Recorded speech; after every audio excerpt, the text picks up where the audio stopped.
এখন গরমকাল, তো এই মুহূর্তে পটল ঝিঙে এই প্রথম প্রথম খুব ভালো লাগবে খেতে।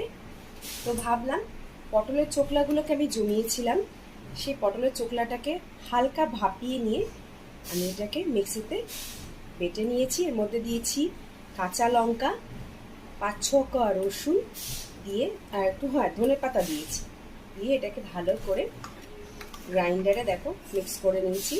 কোনো দানা জাতীয় কিচ্ছু কিন্তু নেই, পুরো মিহি হয়ে গেছে।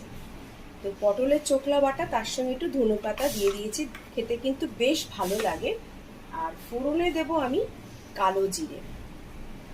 তো কড়াইতে তেল গরম হচ্ছে বন্ধুরা, তো এর মধ্যে দিয়ে দিলাম কালো জিরে।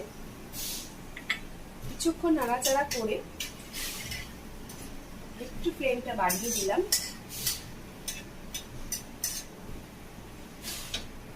জাস্ট একটু কালো জিরেটা গরম হওয়ার পর যে স্মেলটা বেরোবে, তারপরেই দিয়ে দেবো এই যে পটলের চোকলা বাটা, সঙ্গে রয়েছে ধনে পাতা বাটা। আবারও বলে দিই, এর মধ্যে কিন্তু রয়েছে কাঁচা লঙ্কা, 4 থেকে 5 কোয়া কাঁচা লঙ্কা, 5 থেকে 6 কোয়া রসুন, আর কিছু নয় ধনে পাতা। তো দিয়ে দিলাম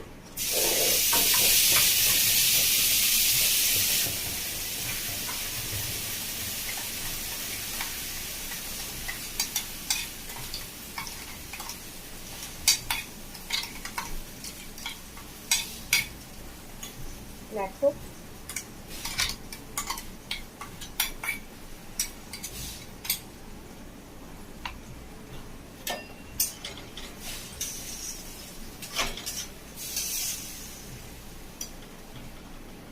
এর মধ্যে একটু নুন হলুদ দেবো। এবার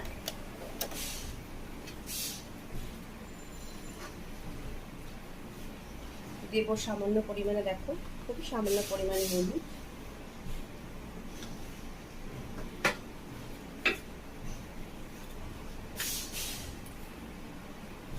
পরিমাণ মতো নুন, ব্যাস। আর একটু নামানোর আগে সামান্য চিনি আমি দিয়ে থাকি,